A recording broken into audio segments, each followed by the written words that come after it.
Livro Tao Te Ching, romanceado por Yoscas. A Mandala, o início.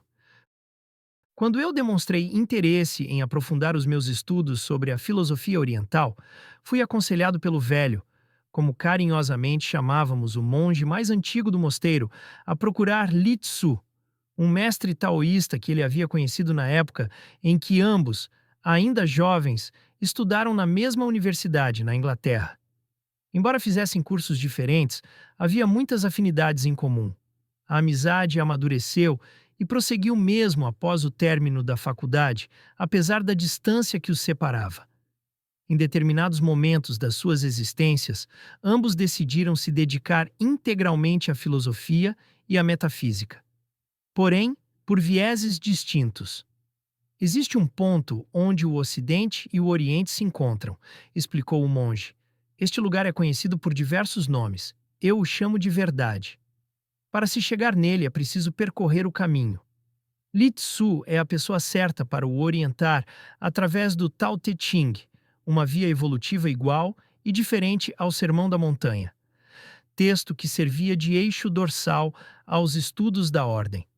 Em seguida, alertou: todos os livros sagrados são igualmente valiosos e importantes. No entanto, são apenas mapas. Conhecer as palavras não levará ninguém a lugar nenhum. Para se chegar ao destino se faz indispensável, a cada movimento, usar o conhecimento adquirido durante a viagem. Assim cheguei na pequena vila chinesa, localizada próxima ao Himalaia. Desci do ônibus na praça em frente à única hospedaria do lugar. Após deixar a mochila no quarto, procurei pela casa de Li Tzu. Não foi difícil encontrá-la. O portão estava sempre aberto. Vinham alunos de todos os cantos do mundo para estudar com o mestre taoísta. Atravessei um encantador jardim de bonsais, enquanto fui envolvido por agradável perfume de incenso e uma música suave que tocava ao longe. Levava debaixo do braço uma edição do Tao Te Ching, traduzida para a língua portuguesa. Aguardei que terminasse a aula e os alunos se despedissem para me apresentar a ele. A sós, Li Tzu se mostrou alegre por ter notícias do velho e me convidou para um chá. Acomodados na mesa da cozinha, aguardávamos a infusão das ervas enquanto conversávamos. Ele era um homem gentil e muito delicado, de aparência franzina, estatura baixa, voz suave e feições serenas. Uma aparência incompatível com uma força poderosa e improvável que exalava. Um poder manso, incapaz de fazer qualquer mal, mas possível de realizar todo o bem. Humilde e simples, mostrava atenção e interesse sinceros às minhas palavras. Comentei que os anos 1960, período em que o velho e ele cursaram a universidade, tinha sido uma época de grandes mudanças comportamentais. Li Tzu deu de ombros e disse: poucos aproveitaram aquele movimento. Apenas quem conseguiu entender as oportunidades de transformação disponibilizadas. A maioria tem na lembrança somente os dias agitados e divertidos. Assim são todos os dias, quando vamos dormir do mesmo tamanho em que acordamos. Aproveitei para dizer que estava lá para aprender sobre o Tao Te Ching com ele. Eu queria ser eu mesmo, mas outro, alguém diferente e melhor, quando retornasse para casa.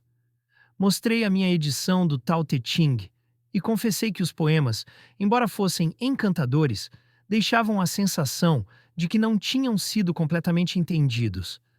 Falei que alguns versos eram muito enigmáticos, a ponto de parecerem sem sentido.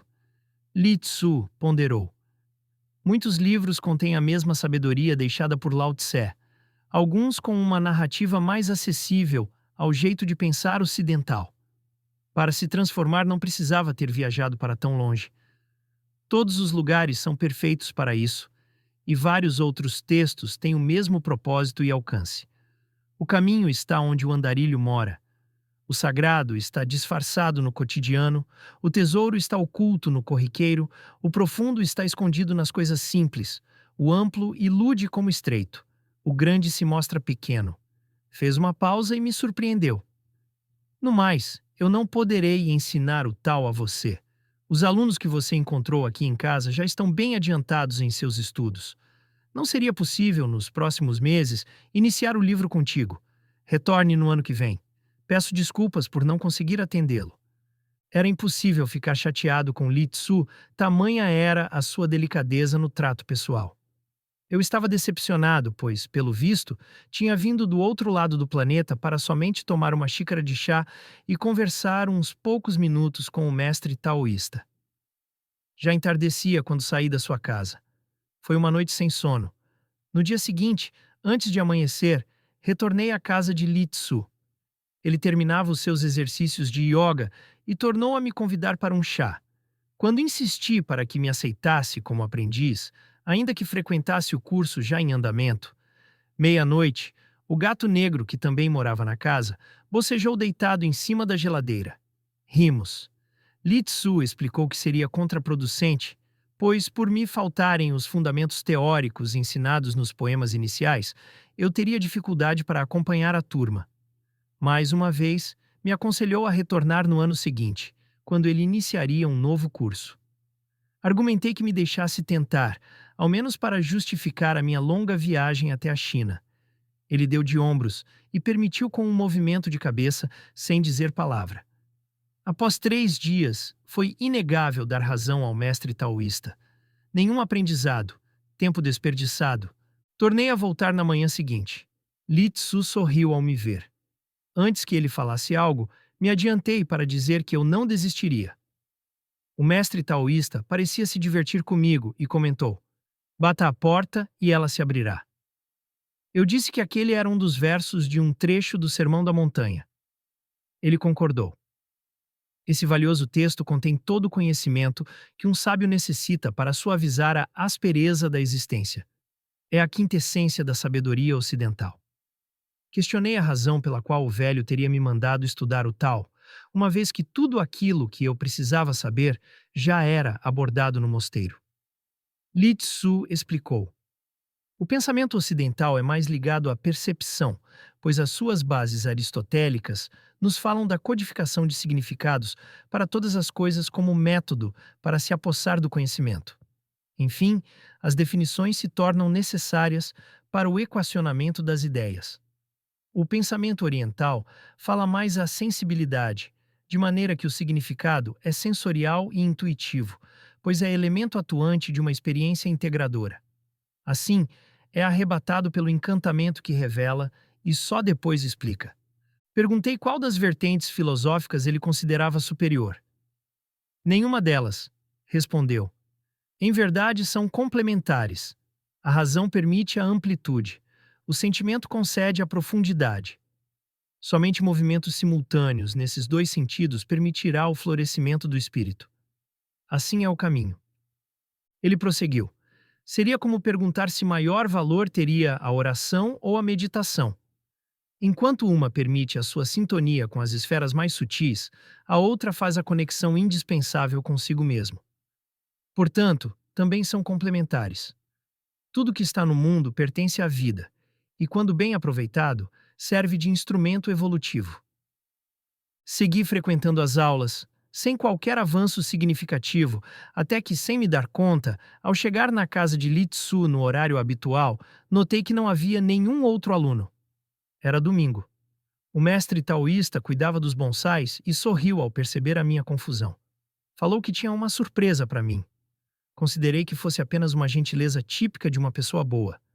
Para o meu espanto, ele disse que estava disposto a me ensinar o Tao Te Ching, o livro do caminho e da virtude. Li Tzu esclareceu. O caminho se apresenta conforme as virtudes do andarilho. Fez uma breve pausa e prosseguiu. A vontade é o vento que faz o barco avançar.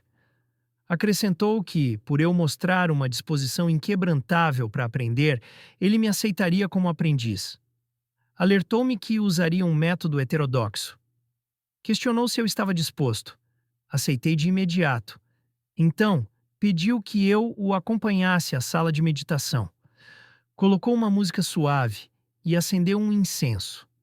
Depois me orientou a fechar os olhos e, em oração, rogou para que os mestres e guardiões de todos os 81 limiares do Tao me iluminassem e protegessem durante aquela jornada.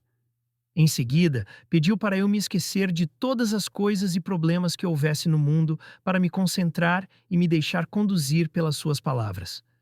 Alertou que eu não deveria duvidar das imagens que se formariam na minha mente. Por mais absurdas que pudessem parecer, eram absolutamente reais.